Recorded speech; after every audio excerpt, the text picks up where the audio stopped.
Vamos a plantear un modelo de comentario de texto sobre el capítulo 18 del libro Yo soy español de Agustín Serrano de Haro, que plantea directamente unos puntos de vista y unas posiciones claramente antijudías. Entonces, ¿cómo organizar el comentario? Pues se podría perfectamente empezar con una introducción.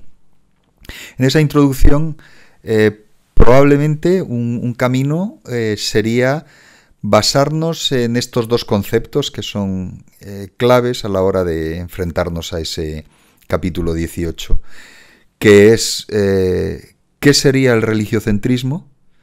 Esto ya es un asunto que lo hemos visto en clase y, por tanto, en unas pocas líneas o 2 o 3 líneas plantear qué es el religiocentrismo, ya que se trata de este capítulo 18 de un desarrollo plenamente religiocéntrico. Y luego probablemente podríamos definir qué es el antijudaísmo. Ahí comenzaríamos abriendo, claro, el interrogante, que es un interrogante que nos va a acompañar durante todo el comentario, ese interrogante de por qué se tiene esa posición tan radicalmente contraria al mundo judío en un texto de estas características. Entonces, lo que podemos hacer para introducir el texto sencillamente es definir religiocentrismo, definir antijudaísmo y aplicarlo al documento. Darnos cuenta que se trata de un documento extremadamente religiocéntrico, planteado desde el punto de vista del catolicismo de la época, que es el nacionalcatolicismo franquista, y por otra parte que es extremadamente antijudío y es una destilación de pensamiento de antijudaísmo. Podríamos pasar a continuación a revisar el cuerpo del comentario. Y el cuerpo del comentario se podría plantear en dos partes. Por una parte, el texto y por otra parte, el contexto. Parte primera del cuerpo del comentario, el propio texto. Entrar a presentar el texto, quién lo escribe, Agustín Serrano de Haro, que es un pedagogo con unas características determinadas, fue inspector en el Ministerio de Educación, por tanto, un personaje clave en el control ideológico de los maestros en España. Esa persona, dar unas cuantas pinceladas de su trayectoria, escribió muchos libros, muchos manuales para la enseñanza de diversos temas y particularmente aquí es un manual de historia. ¿Para quién lo escribe? Pues está pensado para los escolares. Es un manual escolar, un manual para niños de primer año de escuela de aquel entonces. Es decir, es la primera introducción histórica que tienen los escolares o que tenían los escolares que seguían ese manual. ¿Para quién lo escribe? Para niños de 7 años. Ese es el universo que tiene en mente. Por supuesto, también lo escribe para sus maestros. Y hay toda una serie de ideas detrás que tienen que ver con las orientaciones pedagógicas para inculcar a los alumnos una serie de valores que tienen que ver con la idea de la historia de España y el papel de los judíos en la historia de España. El ámbito de empleo es el franquismo, desde su primera edición hasta la última. Sirve durante todo el franquismo. Todo el franquismo hasta la última edición es justo la edición del posterior al Concilio Vaticano II y por tanto corresponde a lo más fuerte del nacionalcatolicismo en España. Su valor ideológico evidentemente está en el contexto claramente enfocado a la formación en los valores de la identidad española como una identidad excluyente, que esa es la característica del nacionalcatolicismo. El nacionalcatolicismo es una forma excluyente de opción religiosa, que lo que plantea es que ser español y ser católico es una identidad, y entonces, por tanto, cualquier otra opción religiosa es una opción religiosa que está al margen de esa forma normativa que es la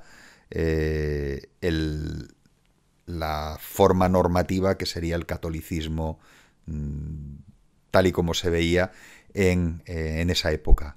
Un catolicismo que es, desde luego, preconciliar, anterior al Concilio Vaticano II, donde, entre otras cosas, se aceptan los valores de la libertad religiosa, que en este momento pues, es evidente que no es el valor que se transmite en una obra así, sino todo lo contrario. Son los valores totalmente contrarios a la libertad religiosa. Los judíos no tienen su lugar, ni en la historia ni en la religión. Ese sería el planteamiento. El episodio, habría que hablar del episodio en que trata y, en fin, compararlo con otros contextos de persecución medieval, tanto en la península ibérica como en otros lugares de Europa, y plantear esa, en primer lugar, esa introducción dentro de este comentario, esa introducción a la reflexión sobre las persecuciones antijudías y la construcción recurrente del imaginario del judío como enemigo. Y por tanto es el primer paso para pensar este gran enigma del antijudaísmo. Es interesante hablar de eso, de por lo menos un par de ideas en relación con que no es un caso excepcional esto que plantea el capítulo 18, ni es un caso excepcional lo que está transmitiendo de las fuentes medievales que cuentan estos asuntos, que las conocemos incluso, en fin, el propio Alfonso X el Sabio transmite una de estas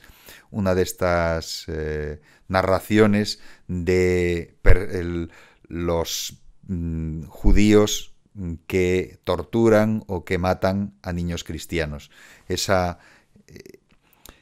imaginario del crimen horrendo, el crimen nefando de los judíos como enemigos sistemáticos de todo el mundo y en particular de los niños, un contexto que está perfectamente adaptado a quienes son los lectores, que son justamente niños de primer curso, es decir, niños de 7 años.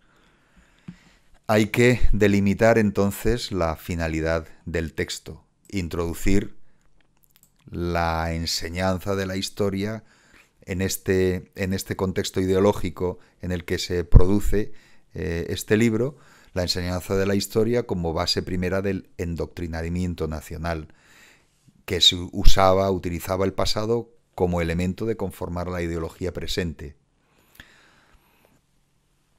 La ideología presente era el nacionalcatolicismo, la directa imbricación entre lo español y lo católico. Y entonces, como están lanzando una mirada hacia el pasado, hacia el medievo, y en el medievo hay una convivencia o malvivencia, dependiendo de cómo lo veamos, pero hay una inclusión en el territorio español tanto de musulmanes como de judíos como de cristianos, entonces lo que está planteando de un modo claro, por medio de este ejemplo del pasado, es decir, los judíos nunca fueron españoles. Y cuando estuvieron en España, como es en el medievo, ¿qué hicieron? Pues entre otras cosas matar a los niños como de la misma edad que los niños que estaban allí estudiando el manual. Finalmente, ¿qué idea hay detrás? Pues, ¿cuál es el papel de los judíos? No son España, son los asesinos de Dios, son la anti-España, son el anticristianismo, son los anticristos. Ese sería el planteamiento. Entonces, en la historia de España no habría cabida para ellos. Esa es la finalidad del texto, delimitando esa idea, esa finalidad. La segunda parte en el cuerpo del comentario sería analizar el texto en su contexto, es decir, entrar en las diversas ediciones y su contextualización. La primera edición perfectamente inserta en un modelo internacional, que es el modelo al auge del eje, y ese nacionalcatolicismo franquista conectado con las potencias del eje. En el momento en que se está escribiendo la primera edición de este libro, los nazis están produciendo el Holocausto. Los nazis están desarrollando el Holocausto. Nos da un poco una idea de ese antijudaísmo que permeaba las sociedades pues europeas, podemos pensar, en general, las sociedades, ese antijudaísmo con esos estereotipos que está aplicando de la maldad, y que se ven reflejados incluso en esas imágenes como en que aparecen representados los judíos que matan a este niño Dominguito de Val, aparecen representados casi como caricaturas del judío. Y pues resulta interesante esa primera edición, ese contexto de esa primera edición, y también es muy interesante que haya utilizado ese capítulo.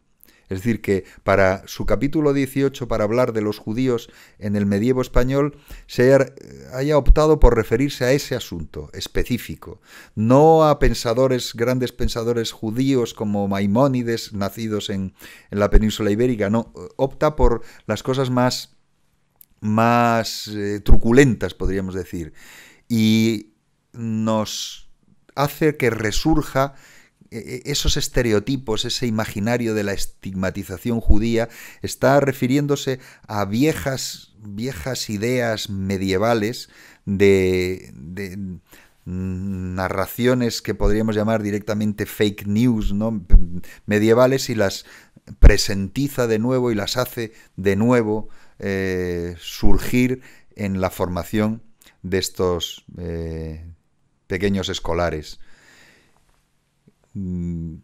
¿Qué ocurre a lo largo de las ediciones? Pues al contrario de lo que podríamos pensar, de lo que podríamos pensar entre la primera edición, que correspondía perfectamente a la época del auge del nazismo y el auge de los fascismos, las ediciones posteriores no cambiaron estas cosas.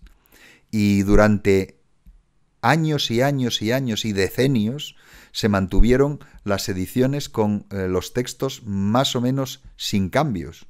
Es decir, o incluso se añadía, es decir, era más fuerte incluso entre la primera edición, la cuarta, la quinta edición, el relato era aún más crudo en la quinta edición, en la sexta edición, cuando ya habían caído el nazismo, cuando habían caído los fascismos. Es muy curioso que el cambio no se produce por el deseo del pedagogo.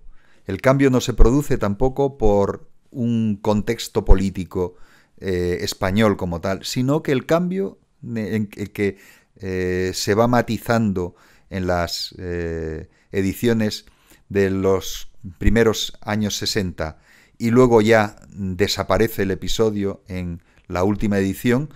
¿Por qué? Pues porque ya el Concilio Vaticano II se ha desarrollado, es decir, que el cambio lo ha producido la propia Iglesia Católica, y los cambios dentro de la Iglesia Católica y los cambios que se han producido en el Concilio Vaticano, en el mundo del catolicismo, no del catolicismo español, sino del catolicismo global, en que se aceptan toda una serie de nuevos valores o valores que no estaban tan bien imbricados en la forma católica de entender las cosas.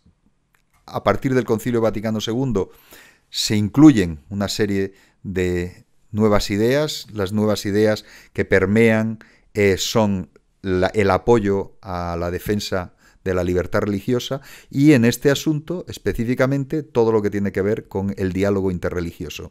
Hay que tener en cuenta lo que es la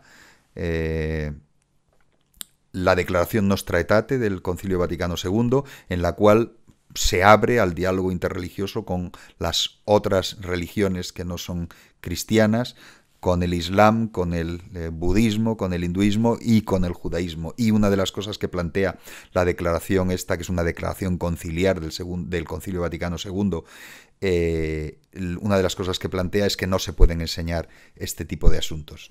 Estos asuntos que tienen que ver con posiciones antijudías no son aceptables desde el punto de vista del cristianismo y del catolicismo. No es aceptable desde el punto de vista de un católico el plantear que los judíos eran deicidas, como directamente plantea el capítulo 18, las directrices para el trabajo que se hacía para los profesores, directamente plantean la raza deicida. No se puede decir, desde la Declaración Nostra Aetate del Concilio Vaticano II, no se puede aplicar algo así, y por tanto, todo documento que necesite llevar un nihil obstat, es decir, una sanción por parte de las autoridades eclesiásticas, no puede incluir nada de eso.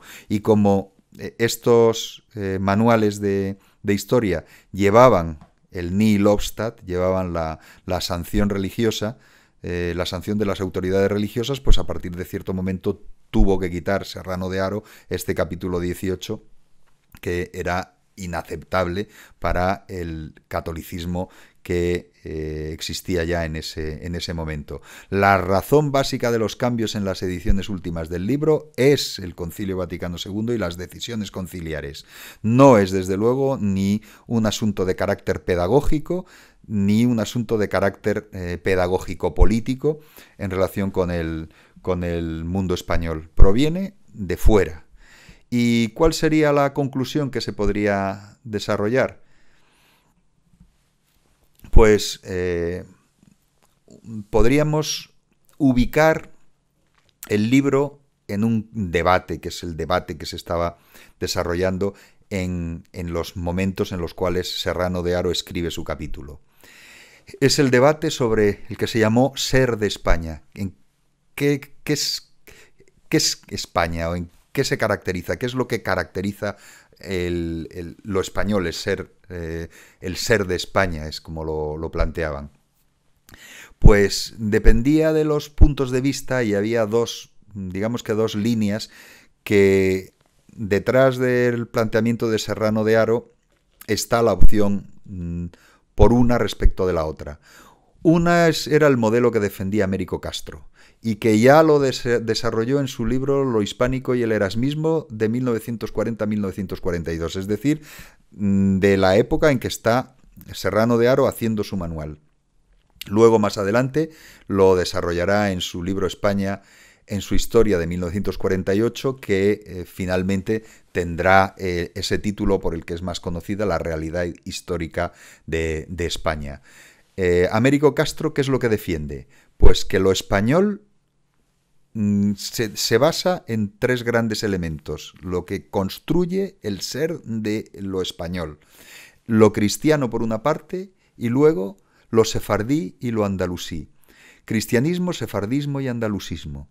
Y por tanto un elemento clave es lo judío. Lo judío es un elemento clave en la conformación de lo español según Américo Castro. Y frente a él estaba Claudio Sánchez de Albornoz. Ambos, tanto Américo Castro como Claudio Sánchez de Albornoz, tuvieron que salir de España y vivieron exiliados porque no podían vivir en el mundo del franquismo, estaban fuera de ese mundo que había purgado a sus intelectuales, y ellos habían optado por vivir fuera, ambos en América, uno en América del Norte y otro en América del Sur. Entonces, frente a Américo Castro, que terminó viviendo en los Estados Unidos, frente a él estaba Claudio Sánchez de Albornoz. Claudio Sánchez de Albornoz decía que lo español se basaba en lo romano y en lo godo, en el romanismo y el goticismo. Frente al otro, que era cristianismo, sefardismo y andalusismo, este planteaba romanismo y goticismo. Y cuando lo plasmó, pues ya en su libro de En torno a los orígenes del feudalismo de 1942, es decir, las fechas exactas de cuando está escribiendo Serrano de Haro su su capítulo 18 de su libro Yo soy español, de su manual para la enseñanza, de la primer manual de primer curso de enseñanza de la historia. Un poco después, en el año 1943, Claudio Sánchez de Albornoz hace su libro Ruina y extinción del municipio romano en España e instituciones que lo reemplazan. 1943 también España y el Islam, y en especial el más famoso suyo, España, un enigma histórico, a partir de 1957. Ahí es donde se juegan esos dos elementos. Y Serrano de Haro está claramente ubicado en una posición contraria a Américo Castro, y está planteando que el judaísmo no dio nada al ser de España, nada en absoluto. Eso es lo que está planteando en el capítulo 18, sino todo lo contrario: persecución, violencia y crimen nefando, ¿no? Y se puede terminar con una mirada hacia Dominguito de Val en algunas webs católicas y sus elementos, que en algunos casos son y anticonciliares. Si hacen una pequeña búsqueda en algunas webs católicas, encontrarán la historia de Dominguito en términos muy parecidos a los que expone Serrano de Haro, no en tanta crudeza, pero sí con la violencia y sí con la muerte del niño que fue tenido por el santo patrono de los monaguillos. Elementos que encontramos en algunas webs católicas y que son totalmente al margen de lo que dijo el Concilio Vaticano II. Y bueno, pues extrañeza, que es una más de las extrañezas que nos encontramos con este enigma del antijudaísmo, este enigma del antisemitismo, que es en cierto modo incomprensible. Y podemos quizá terminar planteando la inutilidad de cualquier justificación de la judeofobia o del antisemitismo o del antijudaísmo. Es inútil intentar encontrar justificaciones a algo así. Es parecido a intentar buscar justificaciones a la violencia de género o al feminicidio. No se llega a ninguna parte. Lo que nos interesa es entender por qué se construyen estos relatos imaginarios, estas narraciones imaginarias, como la que resulta tan chocante que nos plantea Agustín Serrano de Haro.